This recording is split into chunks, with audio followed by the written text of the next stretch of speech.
এখন এই মেইন রাস্তা ছেড়ে এখন আবার এই বাম দিক দিয়ে এই রাস্তা ধরে যেতে হবে বিলাসছড়া লেকে।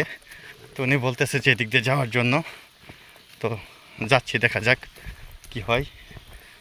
এখানে আবার সেই গিরি খাদের মতো 2 টিলার মাঝখান দিয়ে মাটি কেটে রাস্তা তৈরি করা হয়েছে। তো দেখা যাক এদিক দিয়ে যে অগ্রসর হতে থাকি, সামনে কি দেখা যায়। আসলে এই এলাকাটি চা বাগানের ভিতরে, এই যে দেখতে পাচ্ছেন সামনে পাহাড়ি টিলা চা বাগান। আমরা মূলত এই চা বাগানের ভিতর দিয়ে যাব। এখানে পুরোটাই চা বাগান দেখা যাচ্ছে।